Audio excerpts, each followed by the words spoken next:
আমি কুমড়ো আর যে একটা রান্না করব কুমড়ো আলু দিয়ে কি দেব সেটা আপনারা থাকুন শেষ পর্যন্ত, দেখলে বুঝতে পারবেন। খুব সুন্দরই হবে, সুন্দর হবে রান্নাটা, টেস্টি হবে।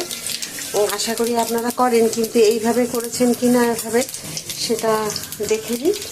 আমি আজকে করে যেটা দেখাচ্ছি, দুটো তেজপাতা দিয়ে দিলাম, আলু কুমড়ো আর কাঁচা লঙ্কা আমি কেটে রেখেছি, দেখুন এখানে দিয়ে দিন।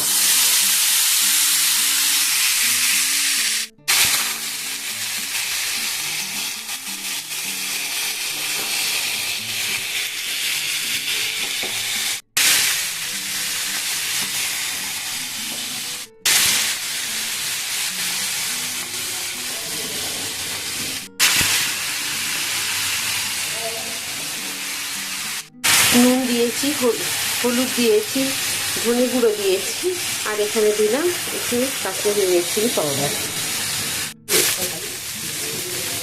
এখন দিয়ে দিলাম একটুখানি মিষ্টি। আপনারা এখানে চাইলে চিনিও দিতে পারেন, আমরা চিনিটা অ্যাভয়েড করি, চিনি খাই না, যার কারণে আমরা গুড় দিলাম। তো এখানে আপনারা চিনি বা হয়তো কোনো বাতাসা এগুলো দিতে পারেন। আমি খুব ভালো করে দেখুন মিশিয়ে নিলাম মশলাগুলোকে, নুন হলুদ যা কিছু দিয়েছি, মিষ্টি, ধনে গুঁড়ো, red chilli powder, Kashmiri red chilli powder, সমস্ত কিছু দিয়ে আমি এখন ঢেকে দিলাম। একদমই জল দিলাম না, সিমে করে দিলাম, একদম কমিয়ে দিলাম। দেখুন এখন 5 মিনিট আমি এভাবে ঢেকে রেখে দেবো লো ফ্লেমে। ঢেকে নেব, দেখে নিই ঢাকাটা খুলে কীরকম হয়েছে। দেখুন আমি জল না দেওয়াতেও কিন্তু খুব সুন্দর সেদ্ধ হয়ে গেছে। তবে এভাবে যদি সিমে রেখে রান্না করেন জল না দিয়ে, হ্যাঁ একটু মাখো মাখো করার জন্য এবারে আমি একটু দেবো ফুটন্ত গরম জল, এর মধ্যে একটুখানি মানে হাফ কাপ দিয়ে দেব। দিয়ে দিলাম ফুটন্ত গরম জল। দেখুন ফুটন্ত জল দিয়েছি বলে কীরকম মানে বেশি সময় লাগলো না এটা ফুটতে। এবারে যে জিনিসটা দেবার আমি দেব, তবে হ্যাঁ আমি যেটা দেবো হচ্ছে ইলিশ মাছের মাথা। ইলিশ মাছের মাথা দিয়ে শুধু আজকে আলু আর কুমড়ো দিয়ে করে দেখাচ্ছি। আপনারা এখানে চাইলে বেগুন, কচু অনেক কিছু দিতে পারেন, তবে আজকে আমি বেগুন কচু দেবো না, শুধু কুমড়ো আর আলু দিয়ে দেখাবো। আর একটুখানি তুলে রাখবো, যেটা হচ্ছে ইলিশ মাছের মাথা দিয়ে, বা কোনো মাছের মাথাই পছন্দ করে না সেই রকম একটুখানি তুলে রাখবো। বাকি অর্ধেকটা আমি মাথা মেশাবো। এটা এখন দেখুন খুব সুন্দর জলটা দিয়ে মিশিয়ে নিয়েছি।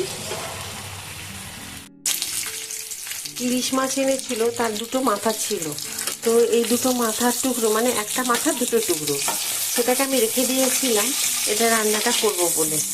তো ইলিশ মাছের জানেন একটুখানি থাকলে তাতে কিন্তু গন্ধে খুব ভালো হয় সেই রান্না। এটা তো যারা ইলিশ মাছ প্রেমী তারা তো জানবেনই, যারা খুব ভালোবাসেন সেই কারণে। আমাদের বাড়িতে কিন্তু আমরা ইলিশ মাছ সকলেই খুব ভালোবাসি, তাই একটু যে একটা মাছের মাথা ছিল রেখে দিয়েছিলাম, দিয়ে সেটাকে এখন এই যে কুমড়ো আলুর তরকারিটা যেটা করেছি মিশিয়ে দিব।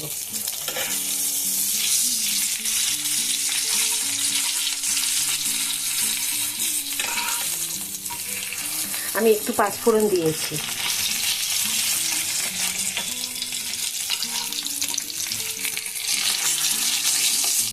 মাথাগুলোকে এর থেকে বেশি গুঁড়ো করবো না, কারণ একটু আধটু যদি ঘাড়ের কাছে যে কাঁটাগুলো থাকবে সেগুলো খুব সূক্ষ্ম, জানেন এই ইলিশ মাছের কাঁটা, সে কারণে ভয়ে আর বেশি গুঁড়ো করলাম না। আপনারাও করবেন না, এরকমই রেখে দেবেন তাহলেই হবে।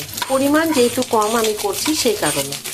হ্যাঁ এবারে পরিমাণ মাছের মাথার পরিমাণ থাকলেও আপনারা বেশি ভেঙে দেবেন না, ভেঙে দেবেন কিন্তু মাছের মাথায় যে সাইডে একটুখানি কাটা থাকে সেগুলো হয়তো তরকারিতে মিশে গেলে খেতে খুব অসুবিধা হবে। এবার দিয়ে দেবো যে কুমড়োর তরকারিটা।